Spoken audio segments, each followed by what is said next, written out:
పార్వతీ కళ్యాణ ఘట్టం కేవలం కథ కాదు, అడుగడుగున అనేక విశేషాలతో మానవ జీవితంలో వాటిని అన్వయం చేసుకుని మనందరం కూడా మన జీవితాన్ని తీర్చిదిద్దుకోవలసినటువంటి అనేక సామాన్య విషయముల దగ్గర నుంచి భక్తిపరమైన రహస్యముల వరకు అందులో చొప్పింపబడి ఉంటాయి. అలాగే పరమశివుని యొక్క నిర్హేతుక కారుణికత దగ్గర నుండి అమ్మవారి యొక్క అనుగ్రహ విశేషం ఎలా ఉంటుంది, ఆవిడ పాతివ్రత్య విశేషం ఎలా ఉంటుంది, ఇవన్నీ కూడా పార్వతీ కళ్యాణంలో వచ్చేటటువంటి వివిధమైనటువంటి మలుపులు. నిజానికి పార్వతీ కళ్యాణ ఘట్టాన్ని జ్ఞాపకం పెట్టుకోవడం అంత తేలికైనటువంటి విషయం కాదు కూడా.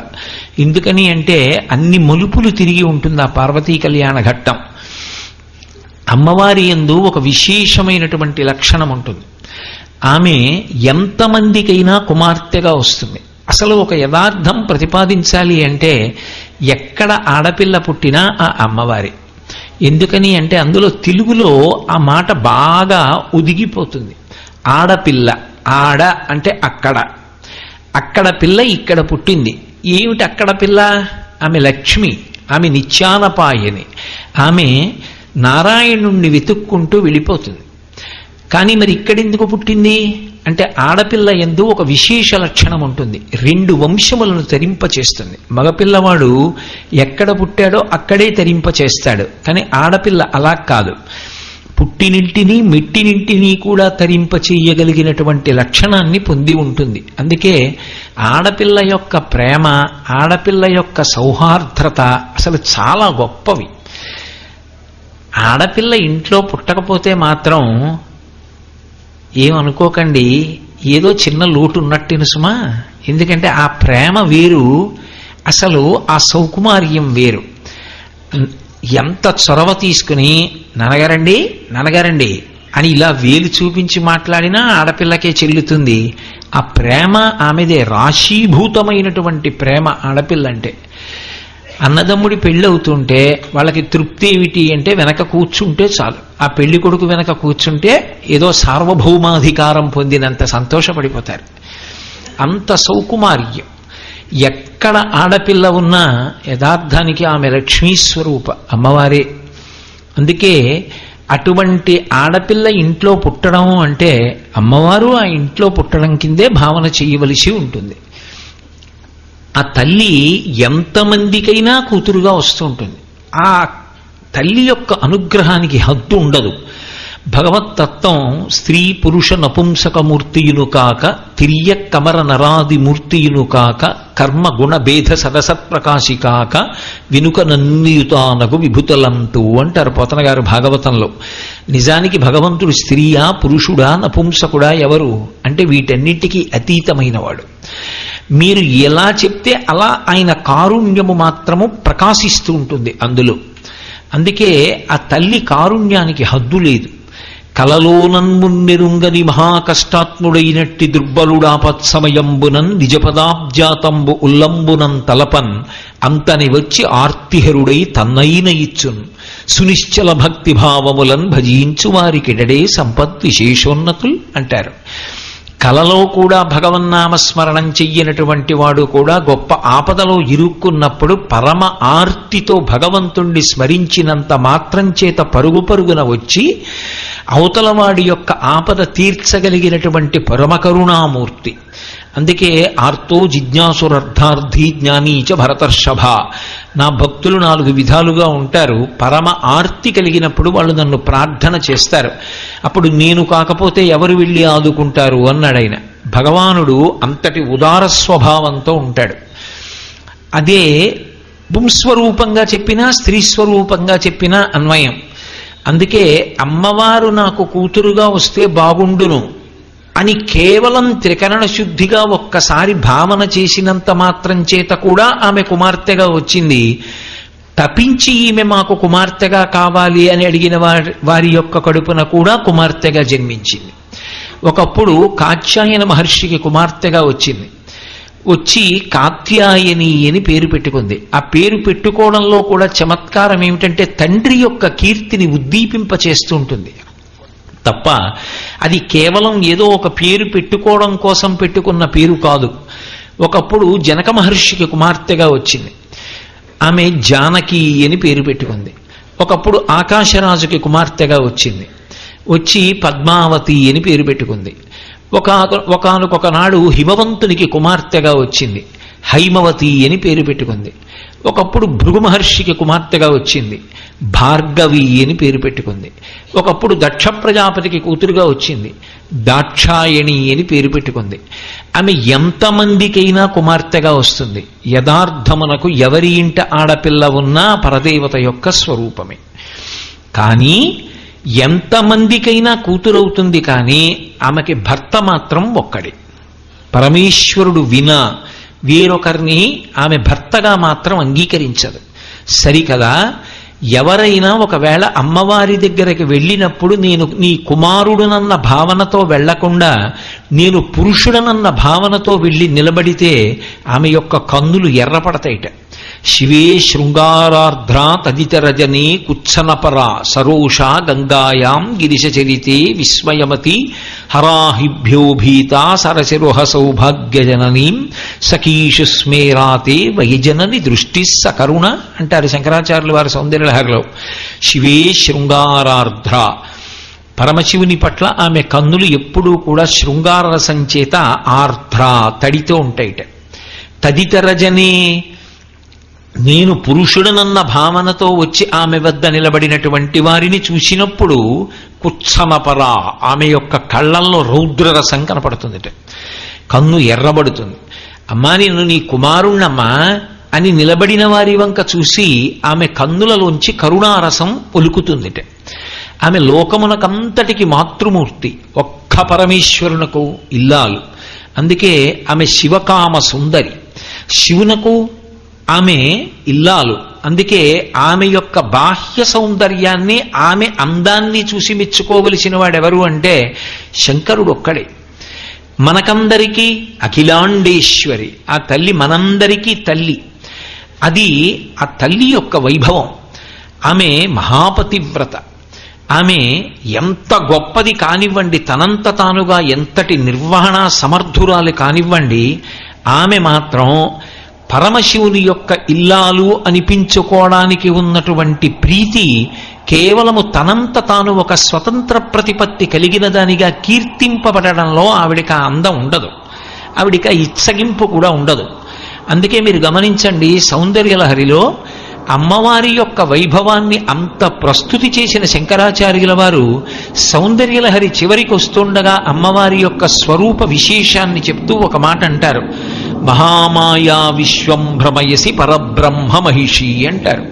జగద్గురువులు లోకము యొక్క ధర్మాన్నంతటినీ కూడా ఆవిష్కరించవలసినటువంటి వారు, దాన్ని నిలబెట్టవలసినటువంటి వారు. ఒక స్త్రీ పరమధర్మం ఫలానా వారి ఇల్లాల్ని అనేటటువంటి వినయంలో భర్తని అనుగమించడంలో ఉంటుంది. అందుకే ఆ తల్లికి కూడా ఏది ఇష్టము అంటే పరమేశ్వరుని యొక్క ఇల్లాలిని అనిపించుకోవడంలోనే ఆవిడికి సంతోషం. అందుకే ఆమె మహామాయాస్వరూపమై సమస్త బ్రహ్మాండములను త్రిప్పగలిగినటువంటి శక్తి కలిగినదైనప్పటికీ భ్రమయసి పరబ్రహ్మ మహిషి, పరబ్రహ్మము యొక్క మహిషిగా ప్రవర్తిస్తూ ఉంటుంది. అది ఆమె యొక్క పతివ్రతా ధర్మం. అందుకే ఆమెకి భర్తృస్థానం మాత్రం ఎప్పుడూ పరమేశ్వరునది. ఆమె కుమార్తెగా రమ్మంటే ఎంతమంది భక్తితో ప్రార్థన చెయ్యండి, అంతమందికి కుమార్తెగా వస్తుంది. అలాగే ఆమె ఒకప్పుడు దక్ష ప్రజాపతికి కూతురుగా వచ్చింది. దక్ష ప్రజాపతికి కూతురుగా వచ్చింది కాబట్టి దాక్షాయణి అని పేరు పెట్టుకుంది. అసలు ఆమె పేరు దాక్షాయణి, కానీ సతీ అని ఒక బిరుదునామాన్ని పొందింది ఆ అవతారంలో. సతీ అది ఎంతవరకు ఔచిత్యమో, అది ఎంతవరకు సమ్మతమో, ఎంతవరకు సమర్థనీయమో అన్న విషయం జోలికి నేను వెళ్ళటం లేదు. ఆమె ఆ అవతారంలో భర్త కోసమని శరీర త్యాగం చేసింది. అందుకని ఆమెకి సతీ అని ఒక బిరుదునామం వచ్చింది. ఆమె దక్ష ప్రజాపతి యొక్క కుమార్తెగా ఉంది దాక్షాయణి అన్న పేరుతో. దాక్షాయణి అన్న పేరుతో ఉండగా ఒక విశేషం జరిగింది. ఒకప్పుడు బ్రహ్మగారి సభ ఒకటి జరుగుతోంది బ్రహ్మలోకంలో. ఆ సభకి అందరూ వెళ్ళి ముందే కూర్చుని ఉన్నారు. సరసిజి గర్భ యోగిజన సర్వ సుపర్వ మునీంద్ర హవ్యభుక్ పరమ ఋషి ప్రజాపతులందరూ చనుదేరియుండగా తరణి సమానతేజుడగు దక్షుడు వచ్చిన తత్సభాసదుల్ తరమిడి లేచిరప్పుడు పితామహ భర్గులు తక్కయందరున్ అన్నారు. అప్పుడు బ్రహ్మగారి సభలో అందరూ వచ్చి కూర్చునున్నారు. ప్రజాపతులున్నారు, మహర్షులున్నారు, మునీశ్వరులున్నారు, దిక్పాలురున్నారు, అందరూ కూర్చునున్నారు. అదే సభలో పరమశివుడు కూర్చునున్నాడు. అదే సభలో చతుర్ముఖ బ్రహ్మగారు కూర్చునున్నారు. ఆ వెయ్యడంలో కూడా చమత్కారం ఏమిటంటే పితామహ భర్గులు తక్కయందరున్. లోకములకన్నింటికీ కూడా సృష్టికర్త అయినటువంటి బ్రహ్మగారు భర్గ శబ్దానికి అర్థం ఏమిటి అంటే ఒకటి అజ్ఞానమును తొలగించగలిగిన వాడు అని, రెండవ అర్థం కాముణ్ణి కాలుణ్ణి ఏకకాలంలో సంహరించగలిగినటువంటి సమర్థత కలిగిన వాడు. కాలుణ్ణి చంపినా కాముణ్ణి చంపినా అది పరమశివుడికే చెల్లుతుంది. ఒకప్పుడు మన్మధుణ్ణి కాల్చేశాడు. వీరొకప్పుడు యమధర్మరాజు గారిని తన ఎడమ కాలి పాద తాకిడి చేత పదఘట్టన చేత సంహరించాడు. అందుకే శంకర భగవత్పాదులు శివానందలహరి చేస్తూ వక్షస్థాడనమంతకస్య కఠినాపస్మార సంవర్ధనం భుభృత్పర్యటనం నమత్సురశిర కోటీర సంఘర్షణం కర్మేదం మృదులస్య తావక పదద్వంద్వస్య గౌరీపతే మచ్చేతో మణిపాదుకా విహరణం శంభో సదాంగీకురు అంటారు. ఆ యమధర్మరాజు గారి యొక్క వక్షస్థలం మీద నీ ఎడమ పాదం పెట్టి తన్ని ఆయనని సంహరించినప్పుడు నీ పాదము ఎంత సొక్కిపోయిందో. శ్రీశైలాది పర్వత శిఖరముల మీద నువ్వు పాదచారివై తిరిగినప్పుడు నీ పాదములు ఎంత సొక్కిపోయాయో. అందుకే శంకర నా మనస్సు అనేటటువంటి మణిపాదుకను తొడుక్కుని నువ్వు నడువు అంటారు. అంటే దాని ఉద్దేశ్యం ఏదో రూపంగా తన మనస్సుని శంకరుడి యొక్క పాదముల దగ్గర సమర్పించడాన్ని మనకి నేర్పడానికి శంకరుడు చేసిన ప్రయోగం. అటువంటి శంకరుడు యమధర్మరాజు గారిని సంహరించాడు మార్కండేయుని యొక్క కథలో. అలాగే మన్మధుణ్ణి సంహరించాడు. మన్మధుణ్ణి సంహరించాడు అన్న మాటకాయ తాత్వికమైనటువంటి అన్వయం మన్మధుని యొక్క బాణములు తల్లిదండ్రుల మీద పడిన కారణం చేత మనం శరీరాన్ని పుచ్చుకుంటున్నాం. ఏ పరమశివుని యొక్క అనుగ్రహం కలుగుతుందో ఆ అనుగ్రహం కలిగిన నాడు ఇదే ఆఖరిసారి శరీరం విడిచిపెట్టేయడం. ఇక కాలుని యొక్క పాశములు పడి శరీరాన్ని విడిచిపెట్టడు.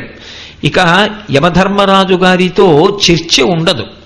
ఆయన వస్తే శరీరం విడిచిపెట్టడం కాదు, దాని ఆయుర్దాయం పూర్తయిపోయి సాక్షిమాత్రంగా చూస్తూ జ్ఞానమునందు నిలబడి జీవన్ముక్తుడై విదేహముక్తిని పొందే ముందు శరీరాన్ని వదిలిపెట్టేస్తాడు.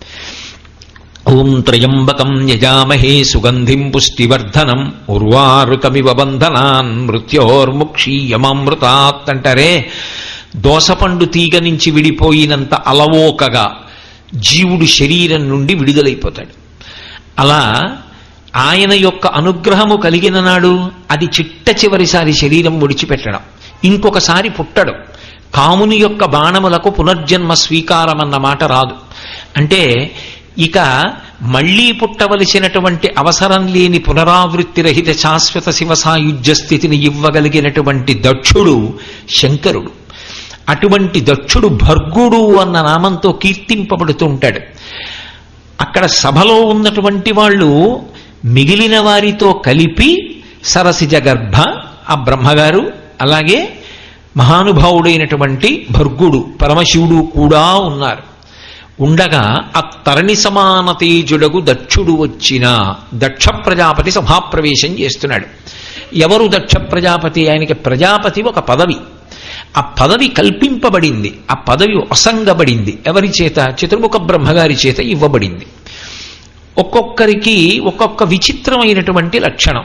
పదవి చేత అహంకారం కొందరికి, అందం చేత అహంకారం కొందరికి, ఐశ్వర్యం చేత అహంకారం కొందరికి, ఏదో బంధుగణాన్ని చూసుకుని ఐశ్వర్య అహంకారం కొంతమందికి. ఎన్ని రకాల అహంకారాలైనా అన్నిటినీ తీయగలిగినటువంటిది ఒక్కటే కాలం.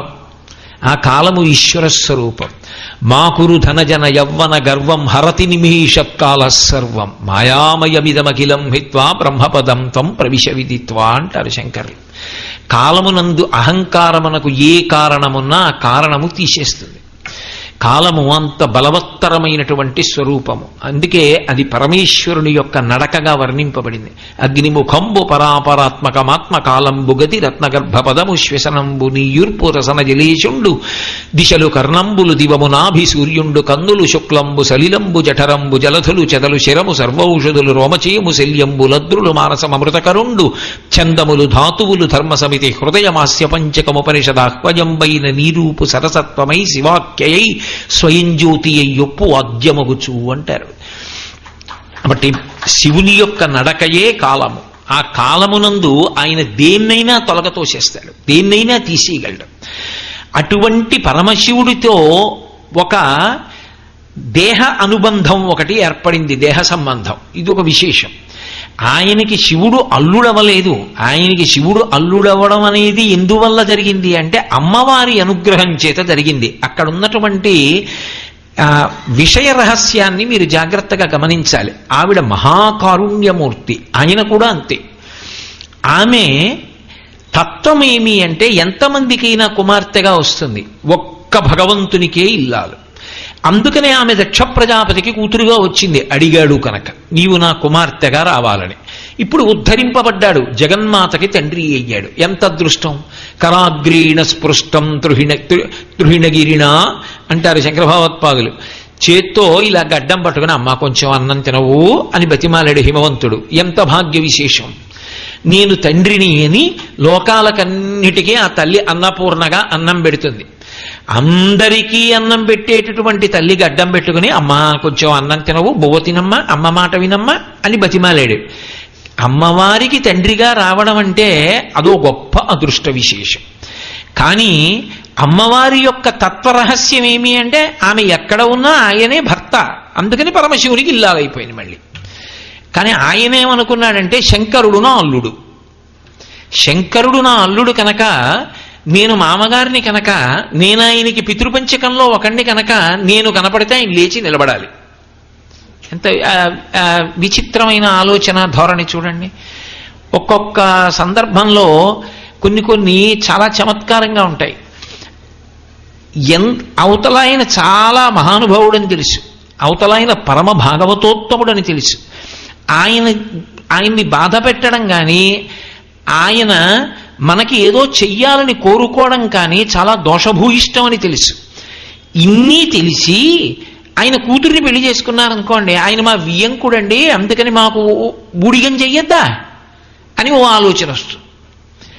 ఆయన ఒకరికి అల్లుడు అయ్యారనుకోండి, మా అల్లుడు కదా మమ్మల్ని గౌరవించద్దా అని ఆలోచన వస్తుంది. ఆయన ఇంట్లో ఏదో ఓ అన్నగారి స్థానంలో ఉన్నాడనుకోండి, మా అన్నయ్య కదా మాకు ఇవన్నీ చెయ్యొద్దా అని ఆలోచన వస్తుంది. ఈ ఆలోచన ఏమైపోతుందంటే ఒక్కొక్కసారి అక్కసుకి దారి తీస్తుంది, అర్థం ఉండదు. కోపం అనేటటువంటిది ప్రారంభం కావాలి, కానీ ఆ కోపం మనిషిని ఎక్కడికి తీసుకెడుతుంది అంటే చెప్పడం చాలా కష్టం. అది బయట నుంచి వచ్చేది కాదు కోపం అన్నది. అందున అహంకార సంబంధంగా వచ్చేటటువంటి కోపం పరమ ప్రమాదహేతు. నా అంతటి వాణ్ణి నేను అని మీరు ఒక భావనని పెంచుకోవడం అన్నది జరిగిందనుకోండి, అది ఎప్పుడూ ఇమడనివ్వదు, ఎక్కడా ఇమడనివ్వదు. నేనింతటి వాణ్ణి అన్న భావన ఒకటి నాకు ఏర్పడిపోయింది అనుకోండి, నేను సభలోకి వెడితే నన్ను ముందు కూర్చోబెట్టాలి, నేను దర్శనానికి వెడితే నాకు ముందు దర్శనం ఇప్పించాలి, నేను ఎవరింటికన్నా వెడితే అందరూ అగ్గగ్గలాడిపోవాలి, అయ్య బాబోయ్ ఆయన వచ్చారు రండిని కూర్చోబెట్టాలి. నేను ఓ సభలోకి వెళ్ళి ఓ కుర్చీలో కూర్చుని ఉపన్యాసం వినలేను. నేను ఓ గుడి దగ్గరికి వెడితే 10 మందితో పాటుగా వరుస క్రమంలో నిలబడి దర్శనానికి వెళ్ళలేను. ఎందుకంటే ఏదో ఒక అంశ పెట్టుకుంటాడు, నా ఎందు విభూతి ఉంది కాబట్టి నేను చాలా గొప్పవాణ్ణి. ఇది ఎక్కడ వరకు వెళ్ళిపోతుందంటే భగవంతుని యొక్క దర్శనానికి వెళ్ళినప్పుడు కూడా ఈ చీడ విడిచిపెట్టదు. ఆయన కన్నా ఏ విషయంలోనూ నువ్వు అధికుడవు కావు. ఆయన అనుగ్రహం నిన్ను అలా నిలబెడుతోంది. ఆయన దర్శనానికి వెళ్ళేటప్పుడు పరమ వినయంతో వెళ్ళాలి నేను అన్న స్పృహ కూడా కలగనివ్వదు. కలగనివ్వకపోతే ఏం చేస్తుందంటే అడుగు పెట్టిన దగ్గర నుంచి వెంట తరుగుతోంది కదా భూతంలాగా, తనని ఎవరో ఏదో అన్నారు అవమానించారనేటటువంటి క్రోధం ఒకటి లోపల బయలుదేరుతుంది. అది కాని పట్టుకుందా అది దీర్ఘకాలికమైందా, వెంటనే ఆపలేకపోయాడా? ఉత్తమే క్షణకోపస్య మధ్యమే ఘటికాద్వయం అధమేశ్యాదహోరాత్రం పాపిష్టే మరణాంతక క్రుద్ధ పాపం న కుర్యాత్క క్రుద్ధో హన్యాద్గురూనపి క్రుద్ధ పరుషయామాచ నరం సాధు నధిక్షిపేత్ అంటారు వాల్మీకి మహర్షి రామాయణంలో. ఒక్కసారి క్రోధానికి వశపడిపోయినటువంటి వాడు పెద్దల్ని కూడా చంపేస్తాడు. ఆ క్రోధానికి హద్దు ఉండదు, నోటితో ఏం మాట్లాడుతున్నాను ఉండదు, ఎలా ప్రవర్తిస్తున్నాను ఉండదు. కాబట్టి ఆ అహంకారం అనేటటువంటిది లోపల ఏర్పడిపోతే అసలు అందులో ఉండేటటువంటి తత్వాన్ని మరిచిపోతాడు. మరిచిపోయి అక్కరలేనటువంటి అహంకారం అంతా వచ్చేస్తుంది. మీరు చూడండి, ఎంతో ప్రేమగా మాట్లాడుకుంటారు. ఇంత ప్రేమగా మాట్లాడుకున్న వాళ్ళు పెళ్లికి ముందు తీరా పెళ్లి జరుగుతుంటే, ఇప్పుడు చాలా తగ్గింది, పూర్వం చాలా పెళ్లిళ్లలో వియ్యపురాలు అన్నం తిందాం. ఎందుకు తిందంటే కారణం వెతుక్కుంటారు, ఏదో ఒకటి వెతుక్కుని అన్నం తినడం మానేస్తారు. అక్కడి నుంచి ఏమిటంటే అందరూ వెళ్ళి పిల్లని బతిమాలినట్టు బతిమాలాలి, బతిమాలి తీసుకురావాలి, బొంగమూతి ఎట్టాలి. ఏమిటి, ఆ ఇద్దరికీ పిల్లాడు పుడితే నేను తాతని వాడు తాత, మా ఆవిడ అమ్మమ్మ అయితే ఆవిడ నాయనమ్మ, వాడు ఒకవేళ నాకు కొడుకు అనుకోండి, నేను తాత ఆయన తాత, మా ఆవిడ నాయనమ్మ అయితే ఆవిడ అమ్మమ్మ. ఇద్దరము అదే సంతోషాన్ని పొందుతున్నాం కదా, వాళ్ళిద్దరూ కలిసి కాపురం చేస్తున్నప్పుడు ఆ అవగాహన ఉండదు. అయ్యో మేము దెబ్బలాడుకుంటే ఆ పిల్లలు ఎలా సంతోషంగా ఉంటారు, అసలు మేము కదా పెద్దవాళ్ళం కలిసిమెలిసి ఉండాలి ముందు, అసలు ఆ సర్దుబాటు ఉండదు. వియ్యపురాలు